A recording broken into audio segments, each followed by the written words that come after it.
14 अगस्त 1947 जब हमने भारत से अलग होकर अपना मुल्क बनाया, ये सिर्फ आज़ादी का दिन नहीं बल्कि अपनी पहचान, अपनी हुकूमत और अपने मज़हब की हिफाजत का दिन था। एजाज़म का ख्वाब था कि पाकिस्तान एक ऐसा मुल्क हो जो तरक्की की राह पर चले और इस्लाम की हिफाजत करे। आज पाकिस्तान में बिजली तक नहीं है। One of the largest and densest cities in the world is struggling to come back to life. मैं अपने मरीज़ को यहाँ पर लेकर आया हूँ सिविल हॉस्पिटल में। यहाँ पर भी मेरे को बहुत सामना करना पड़ रहा है लाइट का। गैस और ना पीने को साफ पानी।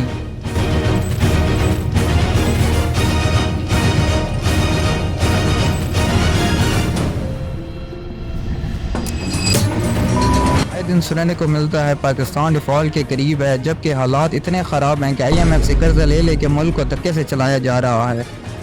क्या ये है हमारा पाकिस्तान? क्या ये है तरक्की? क्या ये था उस पाकिस्तान का मुस्तकबिल जिसका ख्वाब का एजाज़म ने देखा था?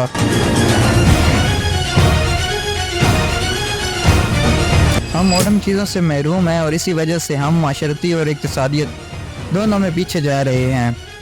मॉडर्न मशीन तो छोड़ें, हम और तंज़ली में जा रहे हैं। जो कुछ था उससे भी महरूम हो रहे हैं।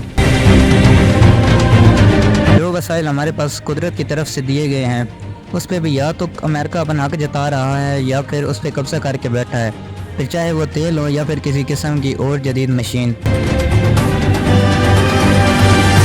आज़ादी का मकसद सिर्फ खुद को अलग करना नहीं था बल्कि अपने मुल्क को आगे बढ़ाना और आलम इस्लाम की हिफाजत करना था। हिफाजत के लिए हमने शाहीन रॉकेट JF-17 थंडर वगैरह तो बना लिए, पर मुल्क में आटा और दीगर ज़रूरियात ज़िंदगी पूरा ना कर पाए। अवाम गुरबत से दो चार है, एक गैर चलाने के लिए 50,000 भी कम हैं। 1947 में जब पाकिस्तान आज़ाद हुआ तो ₹1 आज के तकरीबन 40 रुपए के बराबर था। तब $1 का रेट तकरीबन 3.31 रुपये था, लेकिन आज वही डॉलर 290 से 300 के दरमियान रहता है। इतना फ़र्क, आखिर क्या राज है इस फ़र्क का? इस फ़र्क की गलती किसकी है? याद रखिए, ये सिस्टम के साथ हम सब की भी गलती है। हिंदुस्तान, जिसे कुछ लोग इंडिया के नाम से भी जानते हैं, जो हमारे साथ आज़ाद हुआ, आज आर्ट ट्रांसप्लांट और IT सेक्टर में आगे निकल गया है।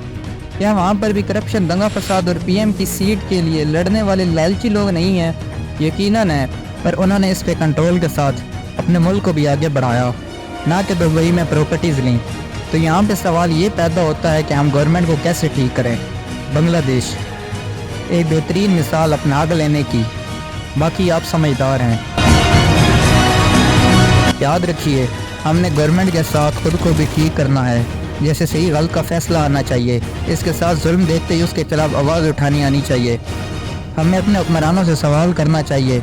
हज़रत उमर के दौर में आम आदमी अपने हुक्मरानों से सवाल करते थे, लेकिन आज हम में हिम्मत नहीं है यहाँ सवाल करने की उनसे जो इलेक्शन के वक्त वोट भिखारियों की तरह हमारे घर मांगने आते हैं। हिम्मत हो भी कैसे? बेकरी से उठवा लिया जाएगा। बेकरी तो छोड़ें, कोर्ट से भी उठवा लिया जाएगा। जब सरकारी अफसरों की गाड़ियां पहले से स्टार्ट होती हैं और AC चालू किया जाता है कि साहब 20 मिनट में तशरीफ़ लाने वाले हैं, तो याद रखिए हमें उनके खिलाफ आवाज़ उठानी चाहिए। आवाज़ उठानी चाहिए हर उस इंसान के खिलाफ जो हमारे सरकारी ख़जाने पे बोझ है। रिश्वत एक ऐसा मसला जो हमारी सोसाइटी को तबाह कर रहा है। जब हम रिश्वत देते हैं तो हम अपने हक को खुद ही छोड़ देते हैं। हम अक्सर कहते हैं चलो 150 मांग रहे हैं, दे देते हैं, लेकिन हमें यह समझना होगा कि जिस आदमी की दिन की आमदनी सिर्फ 20 से 30 रुपए है, वो कैसे देगा ये हराम के लिए पैसे? हमें रिश्वत देने वालों और लेने वालों दोनों के खिलाफ खड़ा होना होगा। जब कोई अक्सर रिश्वत मांगे तो उसकी वीडियो बनाएं और पुलिस को दीजिए, नहीं तो सोशल मीडिया पे एक फेक ID से अपलोड कर दें। तकरीबन हर एक शख्स को अपना हक लेना आना चाहिए, मतलब साडा हक इत्थे रख। जुल्म के खिलाफ खड़ा होना सीखें। याद रखिए, हमारे टैक्सी से उनके घर चलते हैं। इलेक्शन के वक्त अगर आपको बिरयानी की प्लेट्स पे वोट देने का मौका मिलता है तो ये आपकी तरफ से मज़लूम पे जुल्म है, और बेशक आप इस पे आखिरत में जवाबदेह होंगे। जब इलेक्शन आए तो अपनी नज़र हर तरफ रखें। जो गलत होता देखें उसकी फ़ौरन रिपोर्ट करें।